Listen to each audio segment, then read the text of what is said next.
それが俺たち横暴で自分勝手なお前が子供を助けるとからしくないまで聞いたよ。金と権力に執着するのは薬が買えず、さっきの子供に死んだ妹の姿が重なった時、なんで俺に居場所がないってお前がすぐに見抜いたのか不思議。お前も居場所がなかったんだろう。まあそんなことはもはや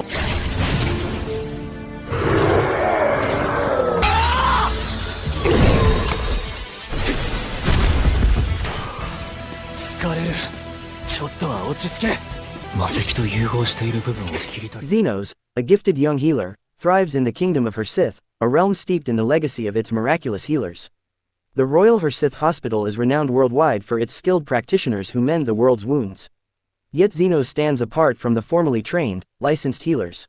A self-taught prodigy, he operates in the slums without a license, dwelling in a crumbling grand manor alongside his elf maid, Lily, healing anyone who can pay his fee with no questions asked. Another housemate, a ghost named Carmilla, drifts aimlessly around the manor, contributing nothing but eerie presence. On an ordinary day, after tending to his clinic's visitors, Xenos sets out for a house call to a wealthy patient. In his absence, Lily begins preparing dinner. Soon, a gaggle of Xenos' admirers, representing various species, arrives, hoping to bask in his presence.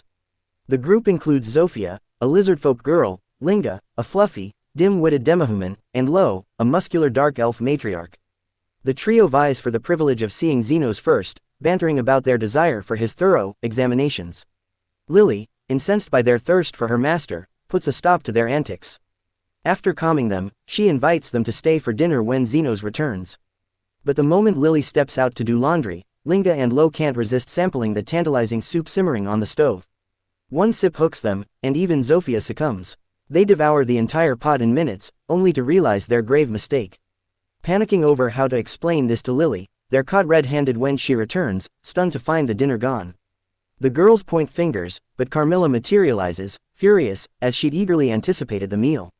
Terrified, the trio offers to help Lily cook again, only to learn there are no ingredients left. Resolving to fix their blunder, they set out to gather the finest ingredients for Lily. Meanwhile, Xenos returns from his house call. On his way, he encounters Till, a beast-folk girl clutching her stomach in agony. He pauses to assess her symptoms, but her arrogant master storms in, demanding to know where Till has been.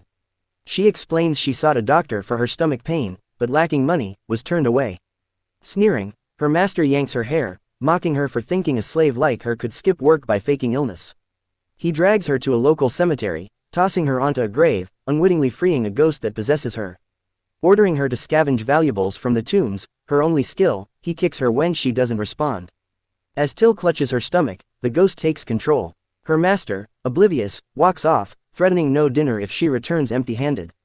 But the possessed Till lunges, clawing his abdomen. Realizing she's no longer obedient, he flees, bleeding, and runs into Xenos, begging for help from his rampaging slave.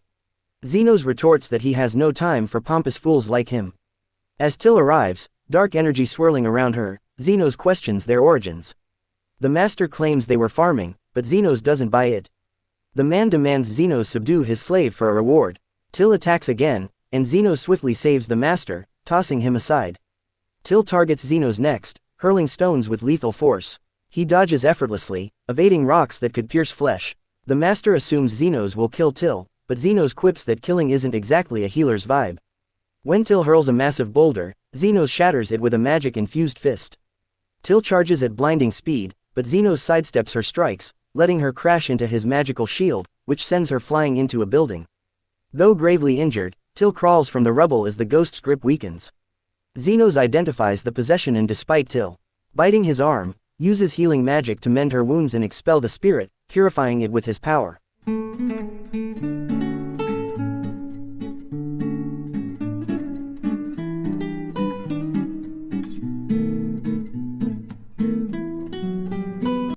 Declaring his day's work done, he faces the master, who now begs for healing.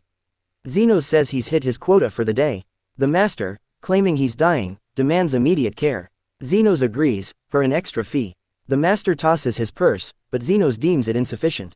Outraged, the man threatens to report Xenos to the medical board for exorbitant fees, but Xenos shrugs, telling him to go ahead since he's unlicensed and the board can kiss it. Inspiration strikes, and Xenos demands Till as the rest of his payment. The master agrees instantly, and Xenos heals him. He stays with the unconscious until she wakes, her stomach pain flaring again. Confused, she asks who he is. Xenos shows her papers declaring him her new master. He cuts to the chase, asking her to undress for an examination. Panicked, Till fears her new master is a creep, but as a slave, she complies. Xenos spots gallstones causing her pain and, channeling drive. House with complex medical jargon, uses magic to remove them in seconds, stitching her up seamlessly. Till, amazed, asks how he did it. Xenos casually explains he magically cut her open, removed the stones, and patched her up. She's skeptical, but he insists any healer could do it. Grateful, Till offers anything, even a suggestive, Gluck Gluck 3000, but Xenos, no beta simp, tells her to fetch a rare herb instead. When she returns, he declares her debt paid, confusing her. He explains she wouldn't have found the herb without him, so she's earned her freedom. Tearing up her slave contract, he tells her she's free to live her own life. Overwhelmed, Till thanks him, and Xenos invites her to his clinic if she ever needs healing, though he warns the fees are steep. He returns home just as his admirers arrive with ingredients for dinner.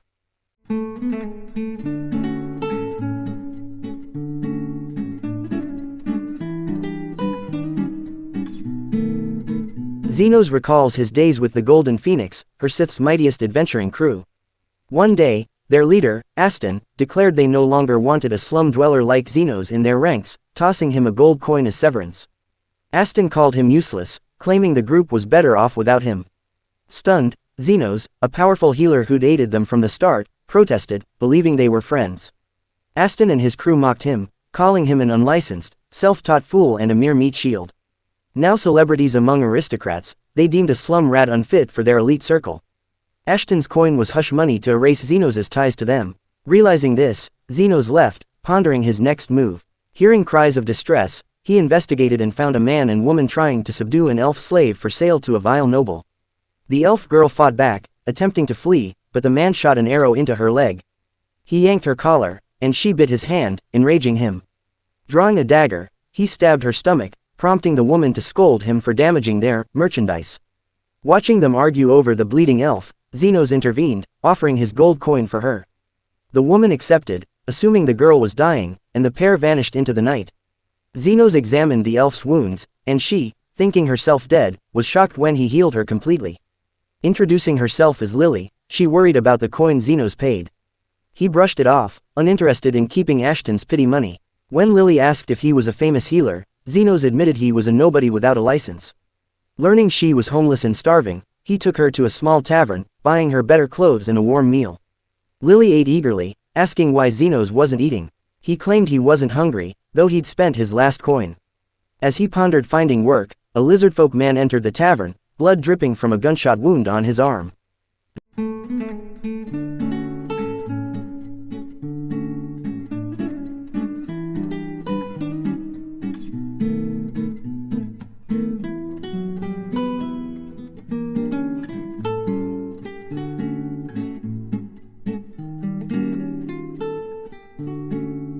Xenos assessed it as a minor scratch and, without a word, chanted a healing spell, instantly mending the wound.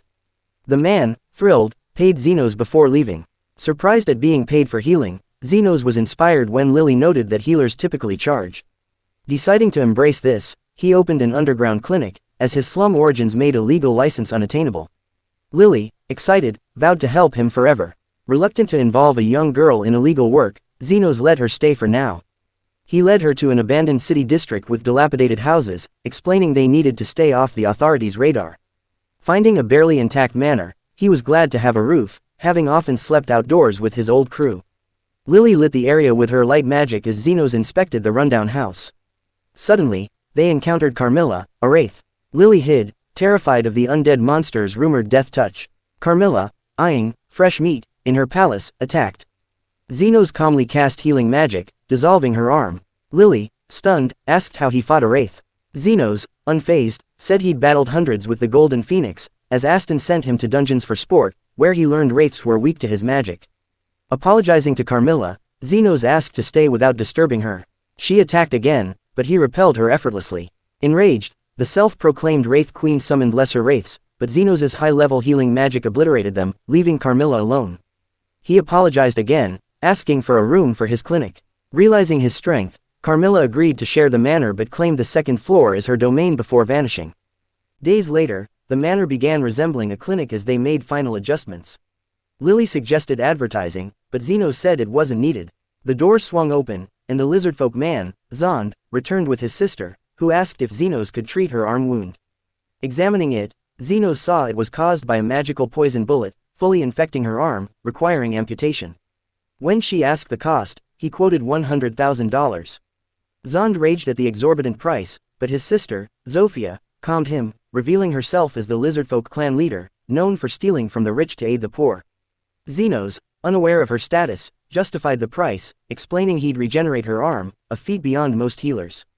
Shocked but intrigued, Zofia agreed. Zenos put her on a table, used an ethereal scalpel to amputate her arm, and regrew it.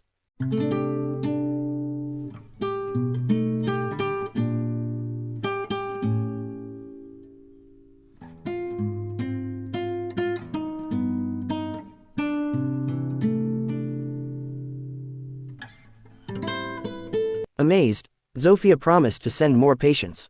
Days later, as Zeno sipped tea with Lily and Carmilla, Lily asked why lizardfolk kept arriving injured. Zenos explained the slum's three warring factions: lizardfolk, orcs, and fluffies. Suddenly, fluffies burst in, led by Linga, their tyrannical gambling boss. Zenos, knowing her reputation, said the clinic was closed unless it was an emergency. Linga laughed, noting that despite her faction's victories, the lizardfolk always recovered, thanks to Zenos. Brandishing a massive axe, she threatened to kill him to stop him from aiding her rivals. She swung, but Zenos' shield shattered her weapon. Her fluffies attacked, to no avail, and began trashing the clinic. Zenos tried to stop them, but they ignored him. Carmilla appeared, livid at her home's destruction. The fluffies froze, terrified, but before she could erase them, Zenos intervened, insisting his clinic saved lives, not took them. Carmilla left, and Linga apologized, realizing Zenos could wipe out her faction. He brushed it off, seeing potential for new clients. The clinic thrived, serving lizardfolk and fluffies. An orc arrived, saying their leader, Lady Lo, was ill and needed Zenos. He told them to bring her, but the orc refused, citing Lo's immobility and the rival factions lingering around the clinic. Sighing, Zenos followed the orc through dark caves to a chamber where a muscular, beautiful orc sat on a throne, surrounded by her kin. Lo introduced herself, noting Zenos' fame among the lizardfolk and fluffies for his Sigma-level healing. Annoyed at the publicity, as it risked exposing his unlicensed clinic, Zenos asked about her ailment. Lo challenged him to diagnose it. Scanning her, he found no external wounds but detected a mana stone in her stomach, not a baby, but an explosive one she'd accidentally swallowed. When he suggested letting it pass naturally, Lo admitted she'd chewed it, making it unstable and liable to explode with movement. Her orcs vowed to die with her, but Zenos, uninterested in their drama, considered leaving. Lo offered him a chest of hidden treasure, tossing him a golden key. Confused, Zenos asked why, and she praised his fair pricing and kindness to children, wanting him to continue his work. Sighing, Zenos used his magical scalpel to cut out the stone and heal her stomach. Her orcs lunged, but he'd already finished. Lo warned him to discard the stone before it exploded, but Zenos caught it in his fists as it detonated, emerging unscathed. Stunned, Lo asked why he didn't take her treasure. Zenos replied that her offer exceeded the fair price for a simple procedure. From then on, the three faction leaders, Zofia, Linga, and Lo, visited regularly, even without ailments. Zenos assumed they were just idle, but Lily suspected they were smitten, a theory Carmilla confirmed, warning that the trio might soon wage war over him. Zenos dismissed it, insisting he was just an ordinary healer, nothing more. Carmilla's prophecy came true. One day, the three faction leaders, Zofia, Linga, and Lo, visited Zenos individually, bearing gifts and feasts, declaring they'd wage war the next day to claim him.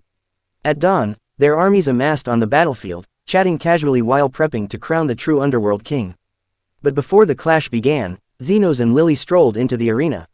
Instead of halting the chaos, the rogue healer egged them on, urging them to settle it once and for all. Spurred by his words, Zofia struck first, unsheathing her dagger and lunging at Linga, who dodged with feline grace. Lo, the orc titan, dove into the fray, targeting Zofia, but the lizardfolk slipped away. Pandemonium erupted as factions slashed and pummeled in a deadly dance.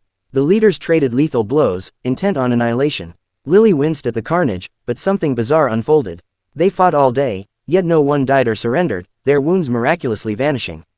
Finally, The leaders realized Xenos was healing them all simultaneously. He shrugged, saying he didn't care how long they brawled, but as his patients, he'd keep patching them up. Laughing at the absurdity, they called a truce, vowing to rule the underworld together in peace. Lily beamed, while Xenos muttered he'd slap them with a hefty bill for mass healing such a crowd. Days later, Zofia and her brother Zond hit up Xenos' clinic for treatment. Linga and Lo lounged nearby, chilling. Xenos asked Zofia how she got banged up this time. She admitted she was a thief targeting rich nobles, stealing their wealth to aid slum dwellers. Yesterday, she scrapped with royal guards and got roughed up. Zond's case was wilder. A nutcase named Iron Rose caught him in the open and shot him up like a trigger-happy cowboy.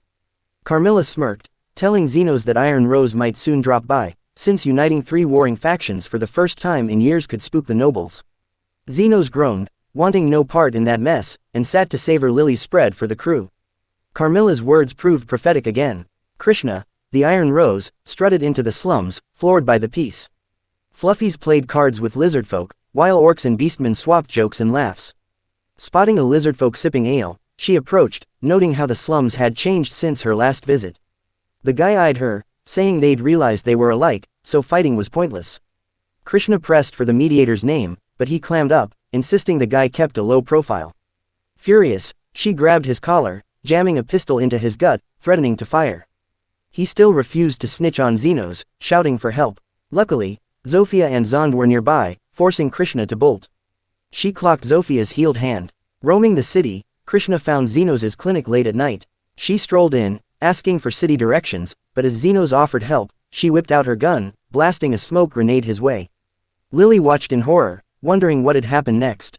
Krishna explained that he had been investigating the elf kidnapper for some time and finally found him today. Lily tried to clarify that Xenos wasn't the kidnapper, but Krishna refused to listen, stating that adopting a child from another species without official channels was illegal. Panicking, Lily insisted that Xenos had saved her. Realizing his mistake, Krishna reassured Lily that he had only fired a sleeping gas bullet, so Xenos wouldn't die. However, he was shocked when Xenos emerged from the gas cloud unharmed. Krishna apologized for shooting without warning but questioned how Xenos was completely fine. Xenos replied that he had simply blocked the attack with basic defensive magic. Krishna found it hard to believe, claiming that no one could stop his magic bullets unless Xenos was a genius sorcerer who had dedicated his life to defensive magic. Xenos denied this, but Krishna remained unconvinced, suggesting that Xenos might want to keep a low profile but couldn't deceive him, the vice-captain of the Royal Knights. Xenos and Lily grew uneasy upon learning Krishna's true identity. He then asked for their cooperation in his investigation. Xenos quickly signaled the three faction leaders to stay away from his house, hoping they were smart enough to comply. He then sat down to talk with Krishna, who asserted that it was every citizen's duty to cooperate with the Royal Knights. He wanted Xenos' help in capturing the person who had ended the decades-long conflict between the three demi-human species. Xenos panicked, realizing this reckless woman was here to arrest him. Krishna continued, explaining that anyone capable of controlling the three tribes must be incredibly powerful, and such an individual couldn't be left free as they might threaten the city's order. He admitted to stirring up the slums to uncover the mediator's identity, further convincing him that the shadowy figure was a master manipulator. Nervously, Xenos suggested that the person Krishna was seeking might just want to stay hidden, but Krishna dismissed this, arguing that someone who could unite the three tribes could soon become a threat to the entire nation. Xenos then hinted that it was late and Krishna should head home. He offered to guide him back to the city, but as Krishna prepared to leave, he noticed an unused bed in the corner. Xenos claimed he was planning to discard it, but Krishna immediately declared he would use it from now on. Confused, Xenos listened as Krishna explained that he needed an operational base near the slums to track his target, so he would be staying here temporarily, and promised to pay rent. Carmilla descended to tease Xenos about yet another dangerous woman entering his life. Krishna used his authority to pressure Xenos into allowing him to stay, which made Lily jealous. To assert her position as Xenos' number one girl, Lily climbed onto his lap and demanded head pats. Watching this, Carmilla, in her invisible form, whispered provocatively into Xenos' ear, flustering him. Lily kept trying to flaunt her closeness to Xenos, but unfortunately, Krishna was too preoccupied blowing on his tea to notice. Eventually, Lily fell asleep, and after Xenos tucked her in, he resumed his conversation with Krishna. Krishna inquired about the details of how Xenos had saved Lily from the kidnappers, but Xenos couldn't recall much. After some thought, Krishna returned to his main mission, finding the mediator. He remained convinced that Xenos was a defensive magic genius and wondered aloud, if someone like Xenos had dedicated their life to healing magic, could they regenerate limbs? Xenos asked if that wasn't normal for a skilled healer, but Krishna, lost in his own thoughts, didn't hear him. He explained that only saints or high-level healers could regenerate lost limbs. When Xenos asked why that mattered, Krishna revealed that he had injured Zophia's arm in a previous fight, yet by the next day, it was completely healed. He reasoned that if a high-tier healer was operating in the slums, they must hold significant influence, possibly even being the mediator he sought. Xenos questioned why Krishna was so fixated on the slums. Krishna then shared his past. His mother, a kind woman who fed the poor in the slums daily, had been murdered by someone trying to steal her wedding ring. He had sworn to become a hero who would bring justice to the slums criminals, working tirelessly to become the youngest vice-captain of the Royal Knights. The next day, Krishna went to investigate the slums again, telling Xenos that he would return that evening. Meanwhile, Zofia visited Xenos, and as Xenos treated her, he kept thinking about Krishna's story. Carmilla said it wasn't anything unusual and that Xenos shouldn't dwell on it too much. When Xenos finished healing Zofia, Krishna returned, and the two women immediately clashed. Lily tried to mediate, saying that Zofia was also lost and ended up here, but Krishna didn't believe it. He questioned Zofia about the mediator who healed her, claiming that he was a villain who united the slum dwellers to lead a rebellion. Zofia scoffed, saying that villains exist in every layer of society, but Krishna was just a classist who looked for faults in the slum residents. She told Krishna that the person behind the kidnapping syndicate he was investigating was a high-ranking noble, but the Royal Knights never investigated him despite clear evidence. Krishna refused to believe it, but Zofia called his sense of justice fake and said the mediator was a far better person, one who didn't care about hierarchy or politics and only saved those in need of his help. Enraged, Krishna decided to shoot Zofia, but Xenos stepped between them, saying he wouldn't allow Krishna to shoot his patient. Krishna demanded to know what he meant, and Xenos chose to be honest. He admitted that he was the healer and the mediator Krishna was searching for, but Krishna didn't believe him. He claimed Xenos was skilled in defensive magic and couldn't possibly have mastered healing magic as well, so he must be lying. Now convinced that Xenos was siding with the demi-humans and the mediator, Krishna decided to sever all ties with him. He declared that he would find another place to stay and work in the slums because he didn't want the image of the perfect knight tarnished by living with him. He left the clinic and walked in the opposite direction of the slums. Xenos thought Krishna might have gotten lost on a one-way street, but Krishna went straight to the mansion of a noble named Kalendor, the man Zofia had accused of leading the kidnapping syndicate. Krishna informed Kalendor that crime was rising in the area and that he was there to conduct an unannounced security check on his estate. Kalendor happily allowed him to inspect, and Krishna found nothing unusual, making him think Zofia had just been spouting nonsense. However, as he was about to leave, Krishna noticed something strange about the guard distribution. He realized there were far too many guards stationed near the back gate. Investigating further, he discovered an underground prison filled with kidnapping victims. He reassured the children not to worry because he was there to save them, but someone shot him from behind. Krishna turned to see Kalendor, who had shot him using his own confiscated pistol from earlier. Kalendor fired again, shattering Krishna's arm, and laughed, saying the famous Iron Rose was now helpless before him. Krishna realized he might not be able to save anyone, but fortunately, Zofia brought Xenos to the scene just in time. Kalendor wasted no time and shot at Xenos, but Xenos effortlessly blocked all the attacks. Panicking, Kalendor fumbled as he tried to draw a second pistol. Xenos took the gun, aimed it at Kalendor, who begged for mercy, saying Xenos should be grateful a noble was apologizing to him. Xenos merely sighed and shot Kalendor, not killing him but knocking him unconscious for a long time. He then turned to Krishna, who had already accepted that death was coming. Krishna asked Xenos to inform the royal knights about what had happened, but Xenos told him to be quiet because he needed to concentrate on regenerating his arm. Once Krishna was fully healed, he finally understood that Xenos was indeed the healer and mediator he had been searching for. He began to see Xenos as a true hero and said he could never measure up to him. However, Xenos replied that Krishna was the hero to the children here because he was the first to take action to save them. Moved to tears, Krishna immediately called for soldiers to help rescue the children.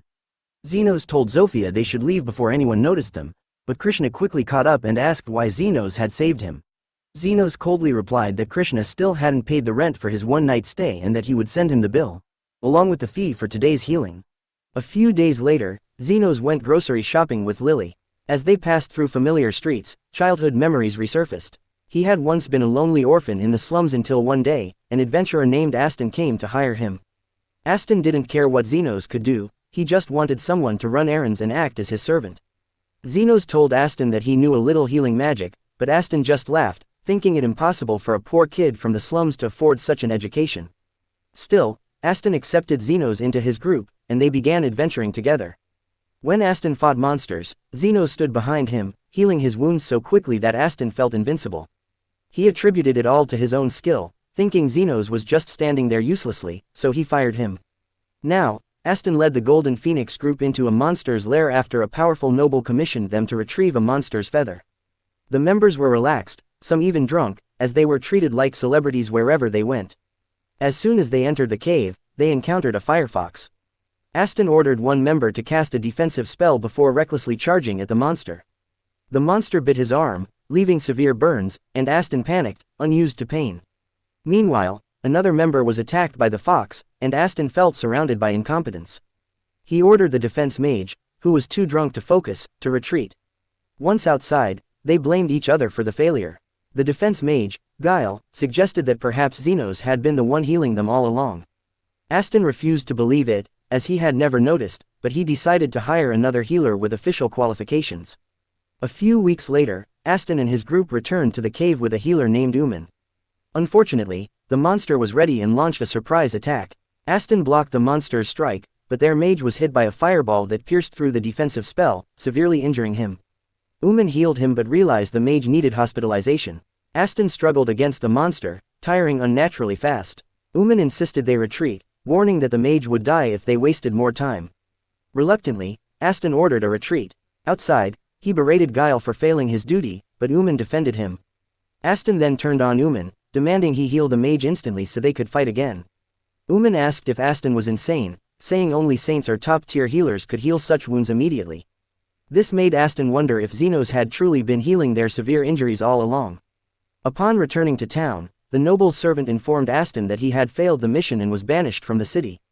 Desperate, Aston begged for another chance, blaming Xenos for the failure. The servant relented, and Aston decided to rehire Xenos to exploit his talent and regain fame. Aston and Guile went to the slums to find Xenos, seeking help from 3 demihuman tribes. First, they approached the lizard clan. Aston told Zofia he was looking for a healer named Xenos who had arrived in the slums 2 months ago. Zofia burst into laughter, saying Aston was foolish enough to fire someone as talented as Xenos. Offended, Aston reached for his sword but retreated when surrounded by lizard warriors. Zofia dismissed him, saying they had no time for fools like Aston. Next, Aston visited the Beastman tribe, where Linga also mocked him for firing Xenos. Linga refused to deal with Aston and, before Aston could intimidate him, scared him off by showcasing his speed. Finally, Aston went to the orc den and received a similar response from Lo, though this time, he wisely left without a fight. Furious, Aston ranted about Xenos' unexpected influence in the slums. Suddenly, Guile spotted Xenos walking with Lily. Aston approached arrogantly, saying Xenos was lucky to survive alone for 2 months. Xenos ignored him, but Aston grew frustrated and shouted that he was allowing Xenos back into the group. Xenos coldly refused, stating no one would work unpaid under terrible conditions. Aston insisted Xenos should be grateful to be part of a famous group. Sighing, Xenos said he'd help if they were truly desperate, but this time, he'd charge fair rates for healing and defensive spells. Aston was shocked, claiming Xenos had nowhere else to go. Just then, slum residents approached, happily chatting with Xenos. Aston was baffled as Xenos was surrounded by admirers. As Xenos turned to leave, Aston yelled, reminding him that he had taken him off the streets. Fed up, Xenos said it was too late. Enraged, Aston tried to attack him, but before he could reach Xenos, a bullet sent him flying. Krishna called him a fool for attacking someone in front of the Royal Knight's vice-commander. Xenos, surprised, asked Krishna why he was in the slums. Krishna replied he had been looking for Xenos and got lost, but it all worked out. As they talked, Aston grew even more confused. Xenos not only had ties to slum leaders but also to royal knights. As Aston stood up, Krishna arrested him for attempted assault. Blaming Guile, Aston fled, vowing to teach Xenos a lesson for ignoring him. A few days later, everyone gathered at Xenos' place and began discussing how Aston and his men had approached them. The 3 faction leaders informed Xenos that they had sent spies to keep an eye on Aston in case he caused trouble, but surprisingly, Aston and Guile had vanished without a trace. Lily was relieved, thinking they had given up on pursuing Xenos, but Carmilla appeared behind her and suggested that they might have gone to the underground guild, which handled all kinds of illegal requests for the right price. Lily was terrified upon hearing this, but Xenos reassured her that the underground guild charged exorbitant fees, and Carmilla added that if Aston was so desperate to get Xenos back, it meant he was in trouble and running out of money. Lily finally relaxed, but Zofia mentioned a strange mercenary who was said to take on any job, even unpaid, if certain conditions were met. That night, Lily found Xenos still awake, so she prepared tea for him and stroked his head to help him relax. Lily soon fell asleep, and after Xenos covered her with a blanket, he found Carmilla waiting for him outside. Carmilla encouraged him to speak freely about his group, and Xenos admitted that he should have struck Aston down the moment he saw him. Carmilla then asked how Xenos had become so skilled in healing magic. Xenos recounted that as a child, he had tried to resurrect the dead but was severely beaten by his master for it. Carmilla was shocked, as reincarnation was considered taboo. She then began telling him about artificial lifeforms from 300 years ago, when she was still alive, about terrifying golems used by the demon army in the war against humans. After the story ended, Xenos decided to go to sleep. Suddenly, the ground shook, and Carmilla floated into the sky to see what was happening in the slums. She discovered that several parts of the slums were on fire, with a giant golem rampaging and destroying everything in its path. Carmilla panicked, thinking she had brought bad luck by mentioning the golem. The giant golem rampaged through the slums, destroying everything in its path as people fled for their lives. Xenos came to get a closer look at the golem, and Carmilla followed him. She remarked that it was highly suspicious for an ancient weapon like this to appear in the slums, and they wondered how the golem had gotten there. Just then, the three gang leaders, Zofia, Linga, and Lo, arrived. Xenos was relieved to see they were unharmed. The girls said they weren't injured, but their subordinates had suffered severe wounds from the monster's attack.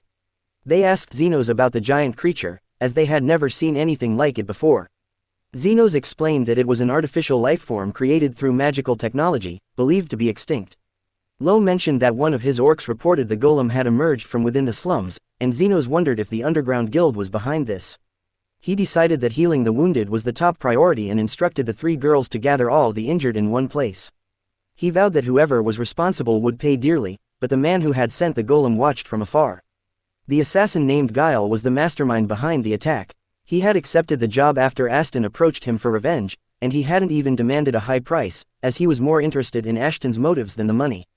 When Guile learned that Aston simply wanted to take out his frustrations on Xenos and those close to him, he laughed but accepted the deal, as it satisfied his twisted nature. He then showed Aston the golem core he had been developing, claiming it was enough to utterly destroy Xenos. Now, Guile observed the golem wrecking the slums and thought the destruction was decent, though not as fast as he had hoped. He began to wonder how Xenos would feel as those close to him died one by one. But Xenos wouldn't let that happen. As the three demi-human gangs gathered all the wounded in one place, Xenos cast a powerful long-range healing spell, instantly restoring them. He then treated the minor injuries, though he was annoyed the whole time, unsure if he'd be paid for healing hundreds of people. Plus, Lily was still at home. Guile watched everything from his vantage point, impressed by Xenos' healing skills. However, he knew healing everyone wouldn't solve anything unless they could deal with the golem, and he was curious to see how Xenos would attempt it. Soon after, Xenos finished treating the injured and finally had a moment to relax. He looked at the golem still wreaking havoc in the slums and wondered if it would go home once it got bored. Carmilla said that was unlikely, as golems didn't stop until their orders were fulfilled, and she suspected this one's command was to destroy the slums or something similar. Xenos facepalmed at this, but Carmilla added that creating a golem in this era should have been impossible. The high-purity magic stones used for golem cores were only found in the southernmost continent, once the Demon King's territory, and most should have been depleted by now. The art of dark magic had also been lost, and the materials to build golems were extremely rare. She wondered who had access to all these resources. Xenos said there was no point thinking about that, they had to destroy the golem first. Carmilla warned that it was dangerous, but the girls volunteered to join, refusing to let the monster destroy their home. Xenos then asked Carmilla how to destroy the golem, and she said he had to shatter its core, otherwise, it would keep regenerating. However, Xenos didn't want to destroy the core because he couldn't sell it afterward. He led the girls toward the golem and told them to hit it with everything they had. They charged into battle, and Xenos boosted their abilities with his buffs. The girls felt their strength and speed increase drastically, and a single strike was enough to shatter the golem's leg, making it collapse. However, the golem immediately repaired the damage and swatted Linga away. Fortunately, Xenos was there to shield her and healed her injuries in real time, making Linga feel completely unharmed. This wasn't easy for Xenos, as he hadn't fought in months, but he began finding his rhythm as the battle progressed.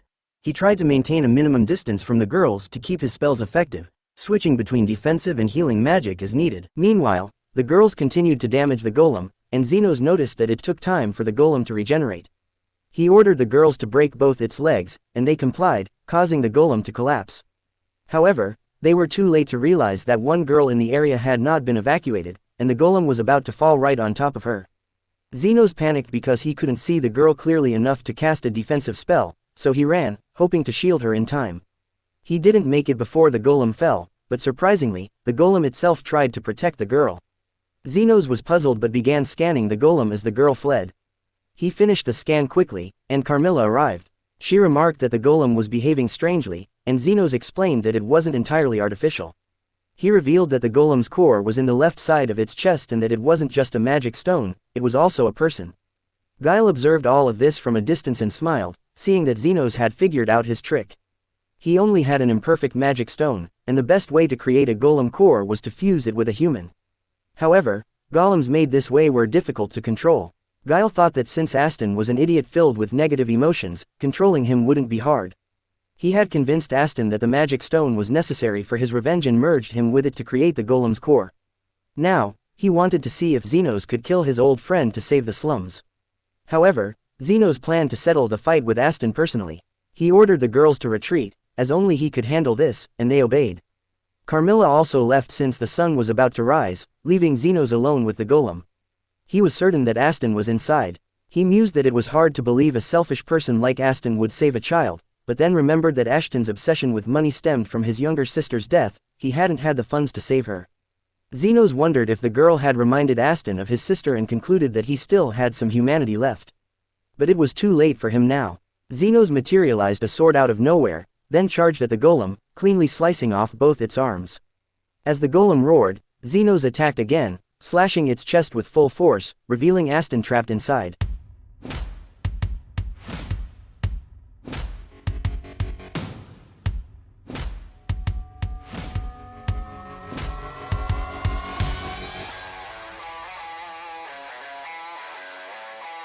Xenos told Aston that this was the end, then struck him down without hesitation.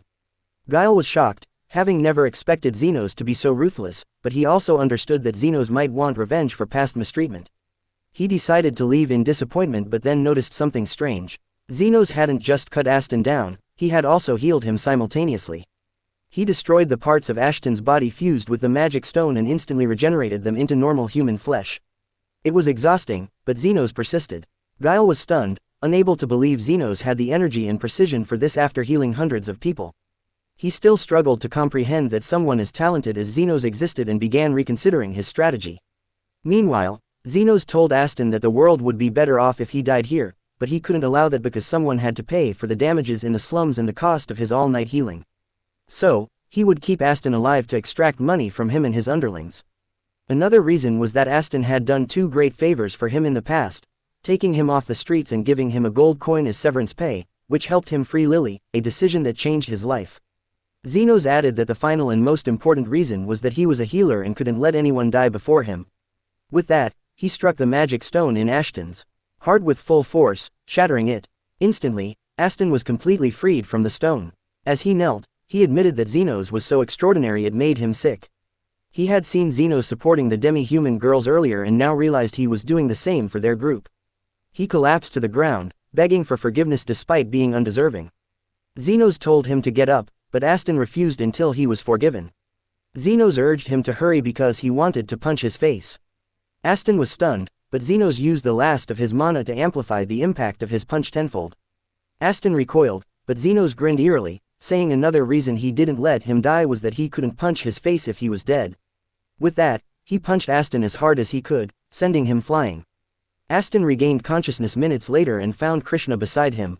He asked where Xenos was, and Krishna replied that he had met Xenos on the road, who had recounted everything.